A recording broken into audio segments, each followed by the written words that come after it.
Dios les bendiga, queridos hermanos. Un buen tiempo de adoración, un buen tiempo de alabanza. Agradecer al Señor por la presencia de cada uno de ustedes entre nosotros. Agradecer a nuestro hermano que nos acompaña hoy en la música. Gracias por el apoyo, hermano. Dios te bendiga. Quiero invitarlos a abrir sus Biblias en el libro de los Hechos, en el capítulo 9. Recuerden que estamos en una serie de sermones. Los niños van acá con... Sí. Allá los niños... Damos gracias a nuestras hermanas que disponen ahí su tiempo y su espacio para atender a nuestros niños. Así estamos los adultos acá tranquilos, oyendo la palabra del Señor. Recuerden ustedes que estamos en una serie de sermones basados en el libro de los Hechos y venimos ya hace un buen tiempo recorriendo este libro. Estamos ya en el capítulo 9. El escritor del libro de los Hechos es Lucas, el autor es Dios. Ha venido relatándonos la historia de la iglesia después de la ascensión del Señor Jesucristo. Ha venido relatándonos cómo se ha ido desarrollando y cómo ha ido tomando forma la iglesia en el caminar.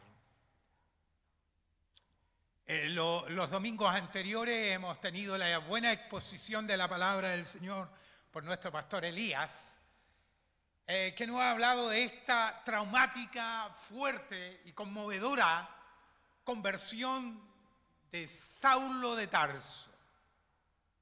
Este perseguidor de la iglesia, este religioso, acérrimo religioso judío, que cree estar luchando en nombre de Dios. Tiene la convicción en su corazón de lo que él defiende es a Dios. ¡Wow! Él no cree estar haciendo nada malo. Él ha entendido en su cosmovisión religiosa y en su tradición religiosa, ha tenido celo por las enseñanzas que ha recibido. El celo lo consume a Saulo de Tarso. La pasión por su religión lo consume. Es la pasión, el compromiso con su religión. No es con la verdad, no es con Dios. Podemos llegar a tener pasión, podemos llegar a tener compromiso con nuestra religión y no con Dios. Podemos llegar a tener pasión y pasión y compromiso con nuestras ideas, con nuestros conceptos. Y comprometernos con nuestros conceptos, con nuestras ideas y pelear por ellas. Pero no necesariamente estarlo haciendo en una pasión y en un compromiso con Dios. Por eso que es bueno que todo creyente cada cierto tiempo revise su corazón y revise su declaración de fe personal y se alinee con la Escritura y se alinee con una comunión personal en vida de oración con Dios para no caer en el fanatismo religioso,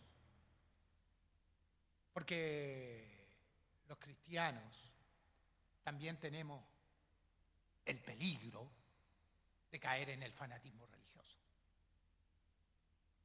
Y de ello tenemos que tener cuidado. Tener cuidado de no caer en el fanatismo religioso que nos lleva a abanderarnos de repente con nuestra denominación, con nuestra iglesia local. Identificarnos y llegar a tener mucha pasión por las ponencias, a veces personales o denominacionales que podemos tener y quebrar el compromiso con Dios y romper la comunión con Dios. De ello tenemos que tener cuidado. Por eso han surgido las sectas. Por eso se ha causado a veces división en el cuerpo de Cristo, porque hemos perdido el norte. No ha pasado lo de Saulo de Tarso, que viene sosteniendo una tradición religiosa, que viene amando y teniendo pasión por cierta posición de su religión y tradición en la cual ha crecido, y se ha enceguecido en ello, y ha pensado que defender aquello es estar defendiendo a Dios.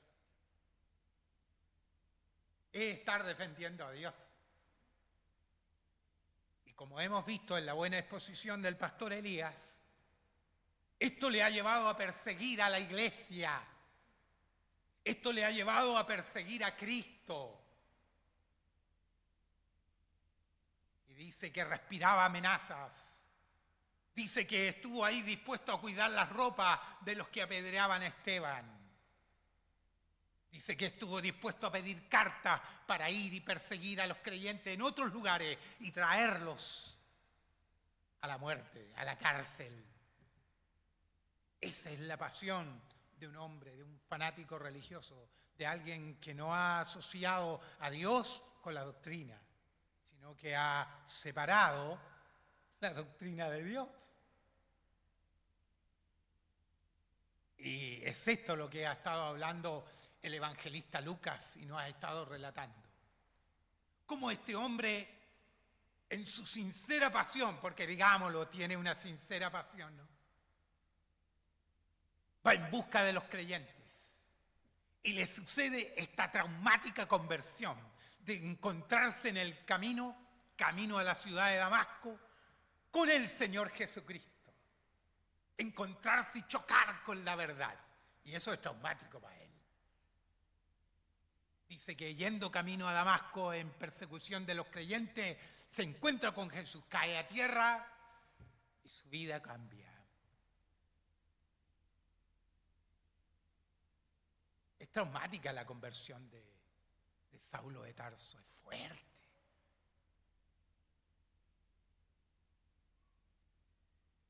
Es que ser transformado, confrontarse con la Escritura, encontrarse con la verdad, es traumático, hermanos. Cuando tú has creído algo y has sostenido algo como verdad gran parte de tu vida y de repente te das cuenta que aquello no era verdad y te encuentras con la verdad de verdad, con la verdad de verdad, eso es traumático, eso es fuerte. Alguien dice, es más fácil aprender que desaprender. Es traumático saber que aprendiste algo y que lo que aprendiste por tantos años estaba equivocado, estaba errado. Y al enfrentarte con la Escritura, darte cuenta que sostuviste algo que estaba equivocado. Eso nos trastoca, eso nos causa crisis dentro del corazón. Y a Saulo de Tarso esto le causó una tremenda crisis. Lo quebró, lo partió, lo encegueció, porque quedó ciego. Lo hizo dependiente de otros, lo dejó nulo, le apagó todo. Tuvo que reinventarse, tuvo que ser hecho de nuevo, como bien dijera el Señor a Nicodemo, ¿no? Es necesario que nazca de nuevo. Pues esto le pasa a Saulo de Tarso. Tiene que nacer de nuevo, y nacer de nuevo significa que todo lo pasado murió, que no hay pasado, que no existe pasado, que todo comienza de cero. Y Saulo de Tarso tiene que comenzar de cero. Y eso es traumático. Y cuando esto lo toca y cuando descubre la verdad, la pasión que tenía por la tradición religiosa se vuelca en la pasión por la verdad. Y esa pasión por la verdad lo lleva a comenzar enseguida, como bien decía el pastor Elías en su temática el domingo pasado, lo lleva a ser pronto a predicar el Evangelio. Él no esperó tiempo, él comenzó enseguida a predicar a Jesucristo. Y donde iba, predicaba a Jesucristo. E iba y causó confusión entre los judaizantes, causó confusión entre los gentiles y causó confusión en la iglesia. Porque claro, el que perseguía a la iglesia de repente se convierte en un apasionado de Jesucristo. El que perseguía a Jesús se convierte en un apasionado de Jesús. Y eso sucede así, como boom, de golpe. Y eso es fuerte. Y eso hace que la iglesia lo mire con desconfianza. Y que sus ex correligionarios lo miren también con desconfianza. De hecho, dice que él llega a una sinagoga y le dan la palabra. ¿Y por qué le dan la palabra? Porque es un hombre de confianza para leer las escrituras en la sinagoga judía. Y él habla del Mesías y luego dice que Jesús es el Mesías y los deja todos trastocados. Entonces ya empieza a tener conflicto con los antiguos, pero la iglesia tampoco lo logra aceptar.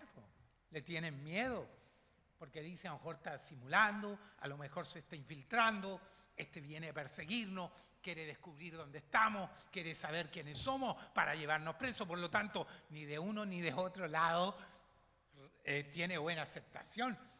Eso es problemático para Saulo de Tarso. Es lo que el evangelista Lucas ha venido hablando de este hombre, Saulo de Tarso. Y Dios coloca a estos hombres de Dios que hacen puente entre él y la iglesia, para que pueda ser recibido en la iglesia. Es perseguido por los griegos para ser muerto. Y la iglesia lo acoge, lo cuida, y los que un día él persiguió, lo protegen, lo cuidan y lo salvan de la muerte.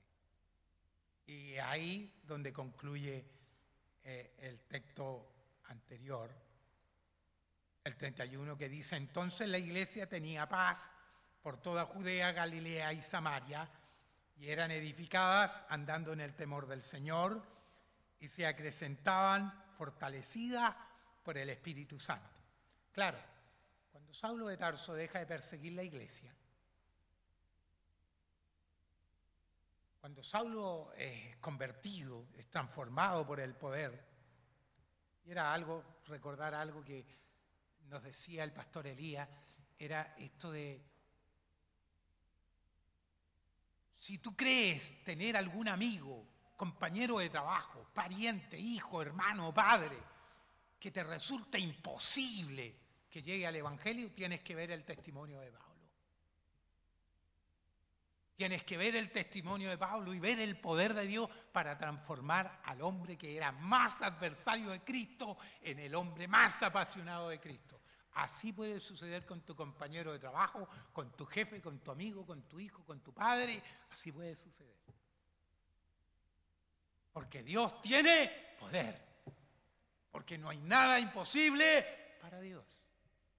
Y no importa lo perdido que puedas ver a tu amigo, compañero de trabajo o pariente. Dios es suficientemente poderoso para salvarlo. Lo hizo con Saulo de Tarso, lo hará con él también. Amén. Lo hizo con nosotros, que caminábamos en dirección contraria, que éramos enemigos de Dios, como dice la Escritura, que estábamos sumidos y perdidos en nuestro pecado, muertos en nuestro pecado. El Señor tiene poder para salvar a quien Él quiere. Amén. Y lo hará. Y nadie podrá impedir que lo haga. Puede haberse alejado, puede estar muy lejos, puede estar muy perdido. Pero la gracia de Dios llega a todo rincón. Y no hay nada que impida que la gracia de Dios alcance a quien Dios quiere. Y Dios transformó a Saulo de Tarso, al perseguidor de la iglesia. Y eso trajo beneficio a la iglesia, porque le trajo un gran apóstol. Y no solo le trajo un gran apóstol, le trajo paz a la iglesia por un tiempo. Y la iglesia estuvo en paz, estuvo tranquila y pudo seguir creciendo y predicando el Evangelio. Y de ahí el Evangelio Lucas, el evangelista Lucas, que nos está relatando el libro de los Hechos, hace un giro. Saulo es llevado a Tarso y allá queda. Y Lucas se vuelca a Pedro, se vuelca al apóstol Pedro. Y lo que sigue ahora, ya dejando atrás el testimonio de Saulo de Tarso convertido en Pablo, llega a este relato donde Pedro viene a ser protagonista en una forma muy especial. Y dice desde el versículo 32 en adelante lo que está titulado ahí como curación de Eneas. Aconteció que Pedro, visitando a todos, vino también a los santos que habitaban en Lida y halló allí a uno que se llamaba Eneas, que hacía 8 años que estaba en cama, pues era paralítico. Y le dijo Pedro: Eneas, Jesucristo te sana, levántate y haz tu cama. Y enseguida se levantó y le vieron todos los que habitaban en Lida y en Sarón, los cuales se convirtieron al Señor. La obra del Señor sigue.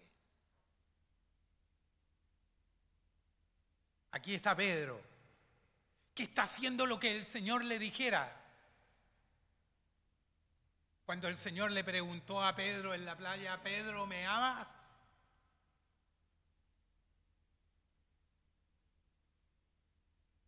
Y Pedro le dice: Señor, te quiero, porque no se atreve a decirle te amo ya después de lo... No, sí. Pedro tenía, ¿cierto? Y el Señor le dice: Pedro, ¿me ama? Y Pedro le dice: Señor, hasta aquí sé que te quiero. Señor, no quiero decir cosas, tal vez estoy parafraseando esto, ¿no? Interpretando un poco a Pedro como diciendo: no quiero decir cosas que mañana no sea capaz de cumplir, porque ya me pasó. Y el Señor le dice: pastorea mis ovejas. Y esto es lo que Pedro está haciendo ahora. Aconteció que Pedro, visitando a todos, vino también a los santos que habitaban en Lida. ¿Qué está haciendo? Está pastoreando la iglesia. Pedro no ha ido a Lida a evangelizar, no ha ido a evangelizar. Ha ido a la iglesia, ha ido a pastorear a la iglesia, ha ido a estar con los hermanos, ha ido a estar con los de la fe. Hay paz, la persecución ha cesado. Saulo, el perseguidor, se ha convertido, ha sido transformado. Entonces Pedro se dedica a la tarea pastoral, a visitar a los hermanos, a ir a verlos, a estar con ellos, a acompañarlos, a, como decía en la mañana antes de la cena, esto de caminar con ellos, pero no solo junto a ellos, sino acompañándolos, interiorizándose de lo que están viviendo, de lo que están sintiendo, de lo que están pasando. Está haciendo labor pastoral. Labor que, quiero decir, no solo debe ser ejercida por los que hemos sido llamados a la tarea ministerial, al ministerio pastoral, sino tarea que debe ser ejercida por todos los creyentes. Amén. Todos debemos pastorearnos los unos a los otros. Amén. Y Pedro hace esto. Aconteció que Pedro, visitando a todos, vino a los santos que habitaban en Lida y halló allí a uno que se llamaba Eneas, que hacía 8 años estaba en cama, estaba paralítico. y le dijo, Eneas, Jesucristo te sana. No le dice, mira, yo Pedro, en el nombre de Jesús te sano. No, no viene a hacerse una carrera de sanador. No viene a hacerse una carrera, qué sé yo. Él viene y le encuentra entre los hermanos, encuentra a este hombre que hace 8 años, es un hombre ya adulto, que lleva 8 años paralítico, y le dice, Eneas, Jesucristo te sana. No soy yo. No soy yo el que tiene el poder de sanar. Jesús te sana. Lleva 8 años paralítico. 8 años en una cama, tendido en una cama, dependiente de los demás. 8 años detenido, sin caminar. Y viene Pedro, que está pastoreando. No es una cruzada de sanidad divina, no. No es una campaña evangelística multitudinaria, no. Él no ha venido y antes de venir han habido carteles, propaganda, afiches y se ha difundido por Facebook que viene Pedro. No había Facebook. Pero no hay letreros pegados en las murallas de que Pedro vendrá y que vendrá a hacer sanidades. No, Pedro ha venido a pastorear, a estar entre los hermanos. Esto es algo común, esto es algo rutinario. Esto es algo que se hace y que debe hacerse continuamente en la iglesia, pastorearnos. Acompañarnos en el caminar de la fe. Y Pedro viene a acompañar a los hermanos en el camino de la fe. Encuentra a Eneas y está paralítico 8 años ahí. Le dice, Eneas, Jesucristo te sana. Levántate y haz tu cama. Es interesante eso de que levántate y haz tu cama. O sea, oye, el tipo 8 años parado que yo creo que quiere ir a hacer otras cosas. Pero no, antes de hacer cualquier cosa, después de estar sanado, hace tu cama. Esto nos trae a memoria a nuestras mamás, ¿no? ¿Cierto? ¿Se acuerdan cuando la mamá decía, haz tu cama? A Eneas le debe haber traído memoria a su mamá cuando Pedro le dice, haz tu cama, levántate y haz tu cama. ¿Qué significado tiene que le diga haz tu cama? 8 años estás tirado ahí, 8 años ha estado esa cama ahí, ha estado tu vida ahí. Esa ha sido tu vida durante 8 años. Bien, ahora el Señor te sana, levántate, ordena tu vida.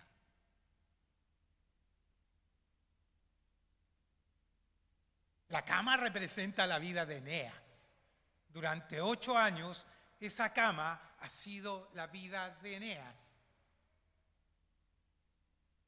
Y cuando Pedro le dice, levántate, Jesucristo te sana, le dice, ordena tu vida. Esa vida de 8 años, hay que ordenarla, Eneas, hay que ordenarla ahora. Ahora ya puedes estar en pie, puedes caminar. Todo lo que no pudiste hacer, todo el tiempo que no pudiste hacer esa cama, ahora de pie puedes hacerla. Puedes hacerla, Eneas. Antes tal vez otros te tomaban, te levantaban, te hacían la cama y te volvían a poner en ella. Era como, estabas paralítico, estabas deprimido, estabas sumido en el dolor, en la amargura, en la desesperanza. Y habían otros que dirigían tu vida y hacían tu vida y luego te volvían a poner ahí. No era tu vida, era la vida que otros te armaban, porque tú no tenías capacidad de hacer tu propia vida. Porque estaba sumido en la oscuridad, en las tinieblas, estaba sumido en el dolor, en la depresión, en la amargura, en el dolor, en el rencor, en el resentimiento. Eso es una cama desordenada. Entonces, cuando el Señor te sana, el Señor te dice, ya, estás sano. Ordena tu cama, ordena tu vida, ordena tu corazón. Saca las raíces de amargura, los resentimientos, los celos, los continuos. Ahora eres tú quien tiene que hacer tu cama, eres tú quien tiene que hacer tu vida. Ya no dependes de otro, no puedes esperar que otro te venga a arreglar la vida. Ya no puedes esperar que otro venga a señalarte lo que tienes que hacer, dónde tienes que ir o las decisiones que tienes que tomar. Ahora eres tú quien tiene que hacerse cargo de su vida. Amén. De tu vida. Cuando el Señor te salvó, cuando el Señor te levantó de lo paralítico que eras y te levantó de la cama del pecado, por decir así, me estoy poniendo. El Señor te habilitó para que te hicieras cargo de tu vida. No para que ahora el Señor me salvó, entonces le entrego toda mi vida al Señor y que el Señor diga y dirija mi vida. No. Eneas fue sanado y estaba de pie. Ahora podía moverse, por lo tanto, se hacía cargo de su cama. Ya estás grande, hijo, haz tu cama. Antes, cuando eras pequeño, te la hacía tu mamá. Te levantabas y salías a jugar. Y después en la noche llegaba y la cama estaba hecha mágicamente. Pero cuando ya creces, eres tú quien tiene que hacer su cama, ¿o no? Cuando has sido salvado, redimido, cuando has sido levantado de la parálisis del pecado y has nacido de nuevo, tienes que hacerte cargo de tu vida. Y ordenar tu vida. Ordena tu vida. Hazte cargo de tu vida. Haz tu cama. Eneas, el Señor Jesucristo te sana. Levántate y haz tu cama. Era gracioso, a mí me hizo reír cuando leí el texto y decía, haz tu cama. Y lo mandó a hacer la cama. Y se imaginan un tipo de 8 años paralítico y se levanta, que quiere saltar y le dice, no, antes de saltar y estar contento, haz tu cama. Haz tu cama.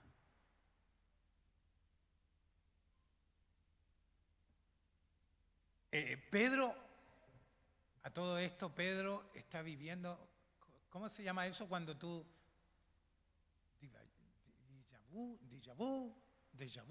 Déjà vu. Cuando sientes que estás viviendo algo que ya viviste, déjà vu se llama, ¿cierto? Déjà vu, ya. Pedro está viviendo como un déjà vu aquí porque él recuerda que esto pasó antes, como que se está repitiendo la historia. Está repitiendo la historia cuando Jesús le dice al paralítico, ponte en pie, toma tu lecho y anda. Ponte de pie, toma tu cama, haz tu cama y anda. Pero ahora no es Jesús, es Él. Y me imagino que Pedro dijo, parece que esto lo viví antes. Parece que esto lo vi en otro lado yo. Ahora, Él está haciendo nada nuevo. Pedro no está haciendo nada nuevo. No es un nuevo predicador con un mensaje innovador, con una nueva revelación. No tiene una nueva revelación. No es algo nuevo, no es innovador lo que Pedro está haciendo acá. Está repitiendo lo que Jesús hizo. Jesús le dijo al paralítico, a ti te digo, ponte de pie, toma tu lecho y anda. Lo mismo. Recuerdo haber escuchado en alguna oportunidad un predicador de estos pseudo predicadores del del neopentecostalismo, pseudoevangelio, que tomando la Biblia dijo: esto es pasado. Hoy Dios tiene revelación nueva. Quien quiera vivir en el pasado, siga atado a este viejo libro. Hablando de la Biblia. Pero Dios hoy da nueva revelación. Y Él venía con una nueva revelación. Aquí vemos a Pedro que nos viene diciendo: aquí vengo yo, vengo con una nueva forma, una nueva revelación. No, Pedro viene haciendo lo mismo que Jesús había hecho ya. Y le dice a Eneas: Jesucristo te sana. Levántate y haz tu cama. Y enseguida se levantó y le vieron todos los que habitaban en Lida y Sarón, los cuales se convirtieron al Señor. Milagro. Dios también puede hacer milagros como ese hoy en día.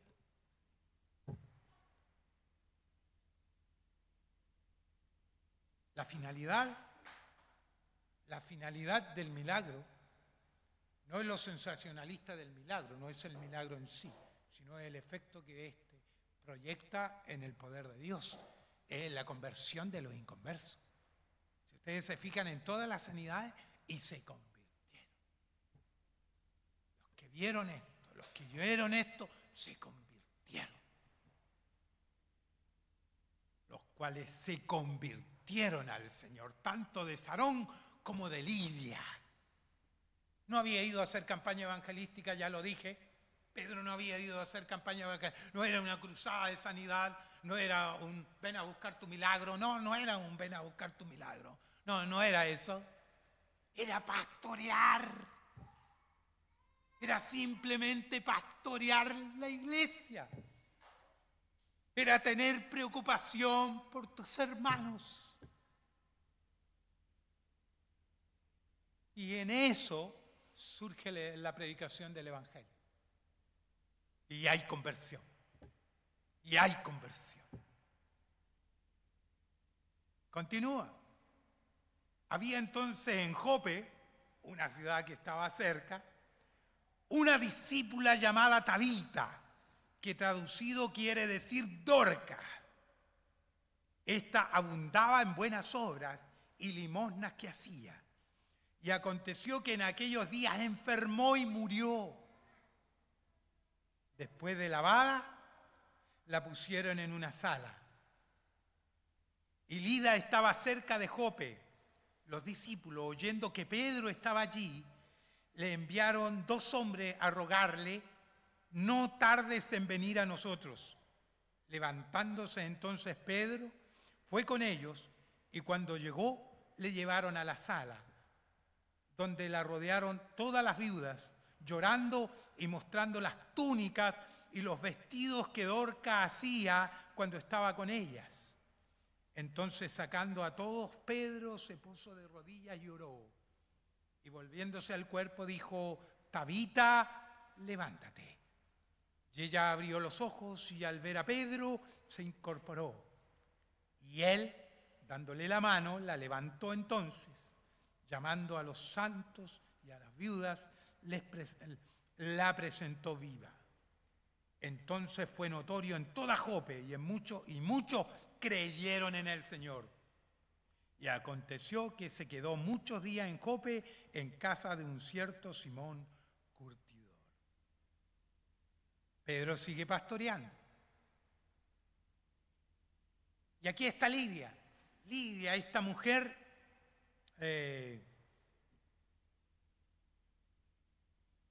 Tabita, que también es llamada Dorca, que tiene buenas obras. Dice acá, llama la atención, Jope, una discípula llamada Tabita, que traducido quiere decir Dorca. Esta abundaba en buenas obras y limosnas que hacía. ¿Qué hacía Eneas? ¿Qué obras hacía Eneas? Nada. Estaba paralítico, postrado, no hacía nada. Lidia era una mujer que trabajaba, que hacía buenas obras, que daba limosnas. Una mujer que tenía frutos, que tenía obras. Pero enferma y muere.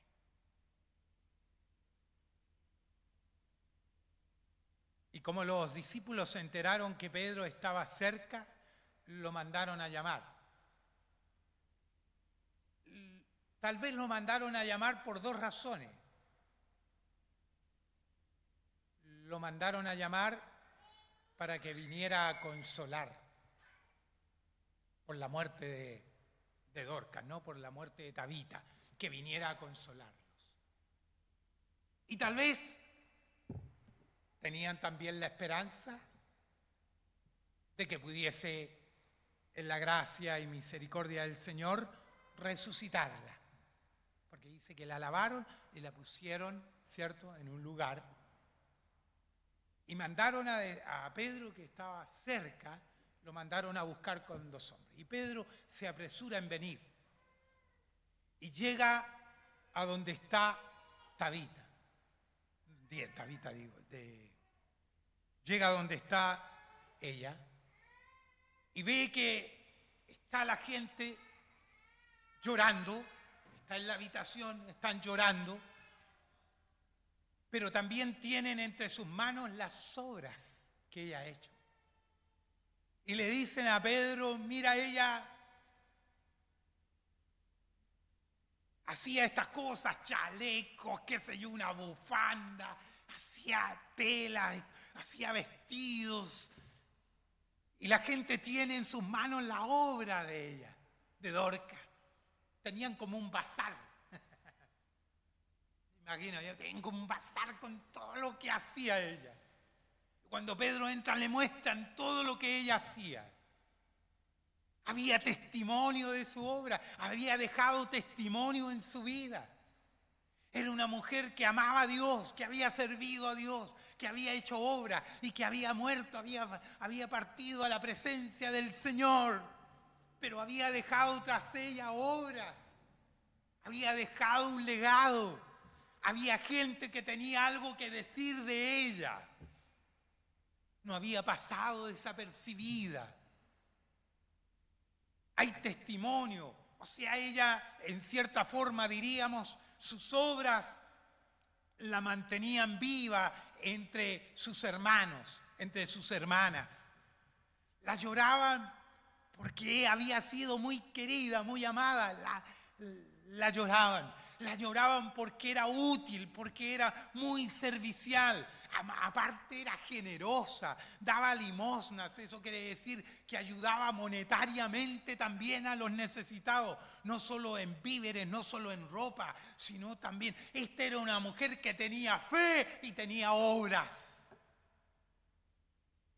Y uno se pregunta por qué alguien que es tan útil en la iglesia, que es tan servicial, que es de tan aporte a la iglesia, Dios permite que enferme y que muera. ¿No le ha pasado que cuando ha fallecido alguien nos preguntamos por qué murió? ¿Por qué Dios permitió que se fuera? Si era tan útil, si era tan servicial, si aportaba tanto a la iglesia. Hay otros que dan ganas que se vayan con el Señor porque... Pero no ella. Pero no ella.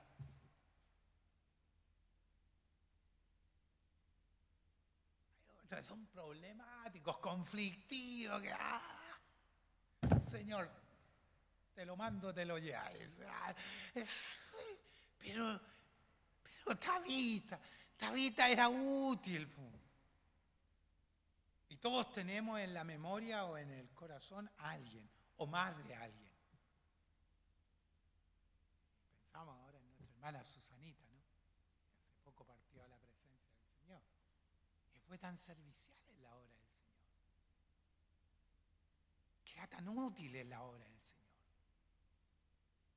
Y tú tendrás de seguro en tu corazón, en tu mente, la memoria de alguien que era tan útil, tan servicial. Y nos preguntamos, ¿por qué se fue? ¿Por qué Dios permitió que partiera? eran gente de fe y eran gente de obras. Y han partido. Era eso lo que sentía la comunidad aquí de Jope. Sentía que le habían arrancado de su comunidad un miembro tan útil, tan servicial, que era de tanta bendición a la iglesia, y no se preguntan ellos cómo, por qué Dios permitió que Tabita muera. ¿Por qué? Hay dolor en la iglesia. ¿Por qué permitió que partiera?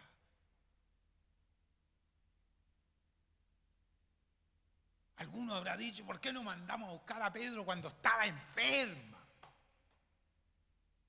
¿A nadie se le ocurrió? ¿A nadie se le ocurrió, oye, está enferma Tabita, Pedro anda ahí cerca, mandémoslo a buscar para que ore? No, tenía que morir. Nos pasa. Vivimos esos momentos de que vemos partir gente que apreciamos, queremos mucho y que sabemos que son tan útiles en la obra del Señor, y nos queda esa pregunta en el corazón: ¿por qué? ¿Por qué si era tan útil? Pero dejaron un testimonio, dejaron sus obras, ¿cierto? Y están sus obras entre nosotros, están en la iglesia. Podemos ver el trabajo que hicieron, dejaron un legado. Y agradecemos por ello.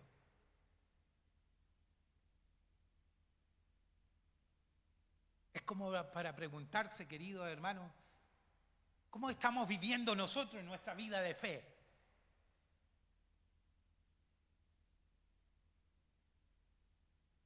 ¿Estamos siendo útiles en la obra del Señor como Tabita?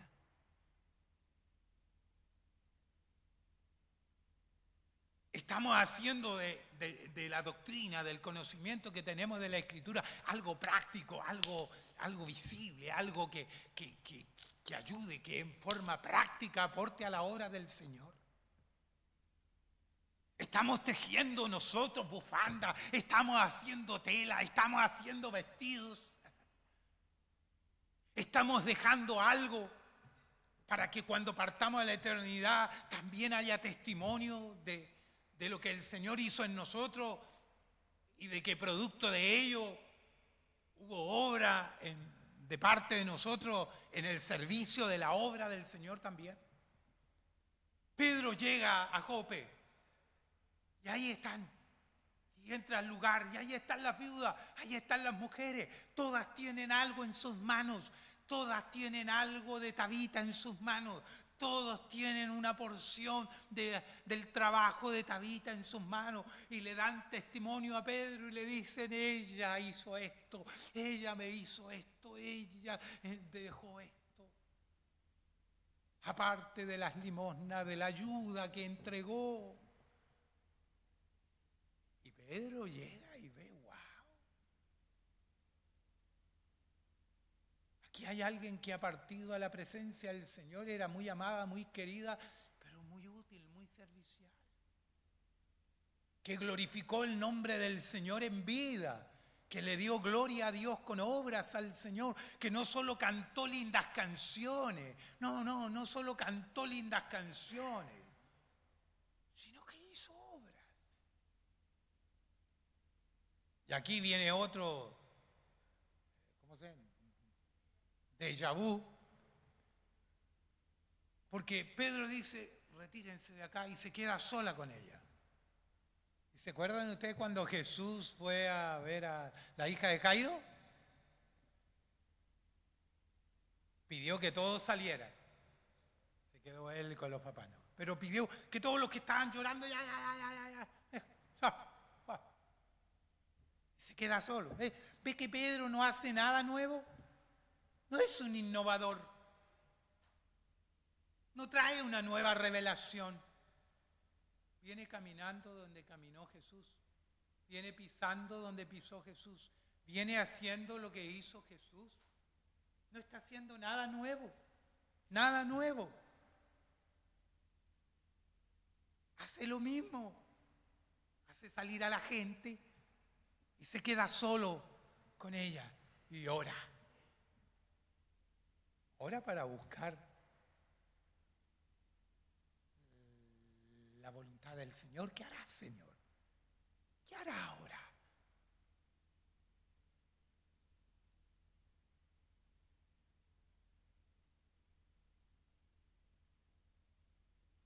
Entonces sacando todo, versículo 40, entonces sacando a todo, Pedro se puso de rodillas y oró, y volviéndose al cuerpo dijo: Tabita, levántate.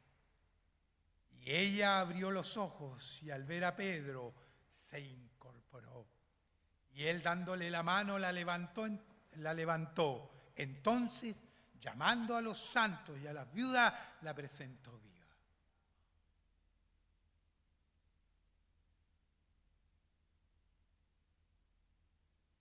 Escuchaba a un comentarista decir esto, que me pareció interesante y compartirlo con ustedes.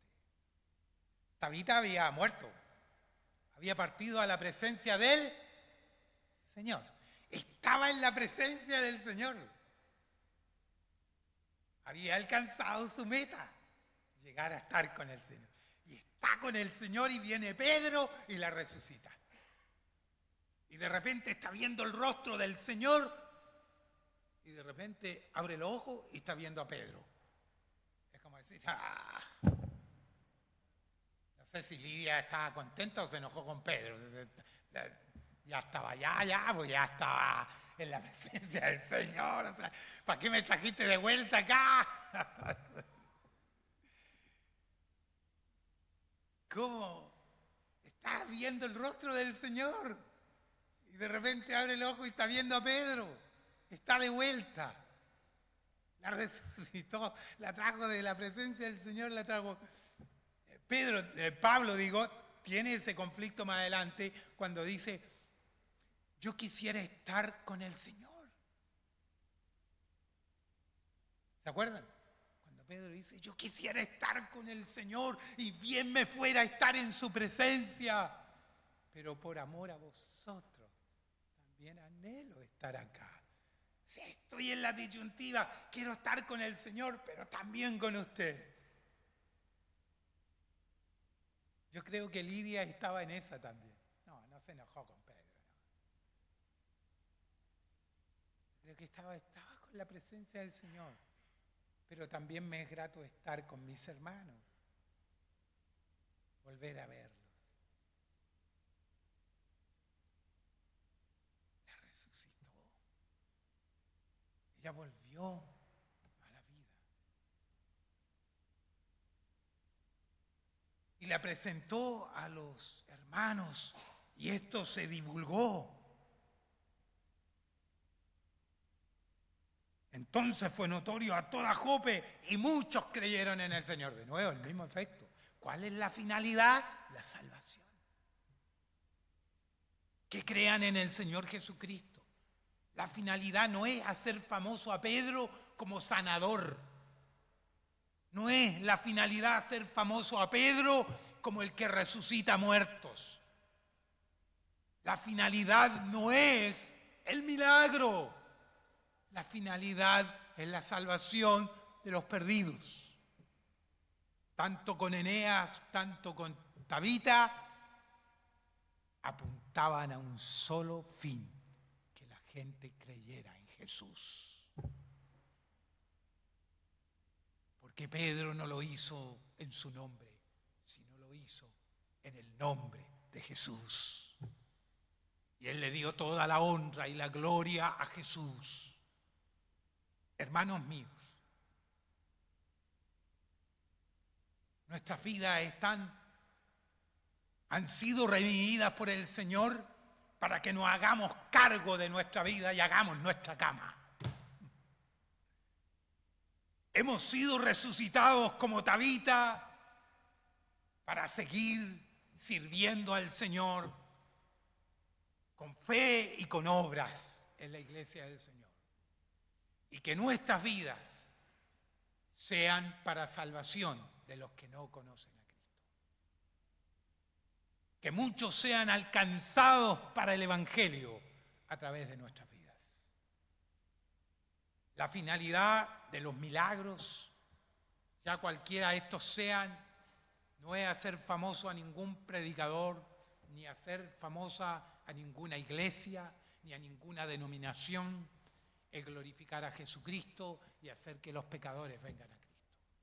Esa es la finalidad, ese es el objetivo de los milagros que el Señor hacía y de los milagros que se hacían en la iglesia.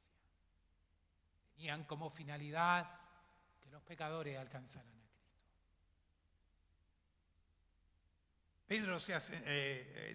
Lucas se ha centrado ahora en Pedro y nos muestra estos dos milagros que tienen una finalidad, que la iglesia siga creciendo. Como decía al principio, la finalidad no fue ir a hacer milagros, la finalidad fue pastorear. ¿A qué fue Pedro? A pastorear. Pastoreemos. Pastoreémonos los unos a los otros. Cuidemos los unos de los otros. Preocupémonos los unos de los otros. No solo es tarea, como decía al principio, de los que hemos sido llamados a la tarea, al ministerio pastoral, cosa que sí es nuestra tarea y debe ser nuestra preocupación como pastores, preocuparnos. Y debemos hacerlo. Pero es tarea de todos. Es tarea de todos porque aún nosotros, los que hemos sido llamados al ministerio pastoral, necesitamos ser pastoreados. Y necesitamos ser pastoreados por ustedes también. Pastoreemos y Dios obrará entre nosotros. Habrán milagros y habrán conversiones. Pastoreemos. Hagamos tarea pastoral los unos con los otros. Pongámonos de pie y oramos al Señor.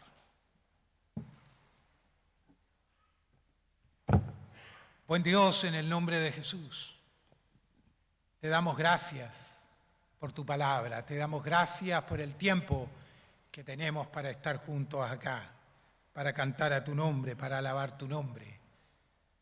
Señor, te damos gracias porque podemos, Dios mío, Señor, tener la Biblia con nosotros y poder leerla. Y tenemos la gracia del Espíritu Santo en nuestros corazones que nos guía a toda verdad. Bendice a estos mis hermanos, bendícenos como iglesia y ayúdanos a seguir creciendo, a seguir avanzando en nuestra vida de fe, a tomar ejemplo de esta escritura y hacerla, Señor, viva en nuestras propias vidas. Señor, ayúdanos a hacernos cargo de nuestra vida, a ordenar nuestra vida, Señor, y así glorificar tu nombre. Ayúdanos, Dios mío, a ser hombres de fe, Señor, y hombres de obras también. Ayúdanos a ser una iglesia que no solo tiene una sana doctrina, que no solo, Señor, predica, Señor, un buen evangelio, sino que también lo vive, que también lo practica, que también lo transmite, Señor, a los demás. Ayúdanos a ser una buena comunidad de fe.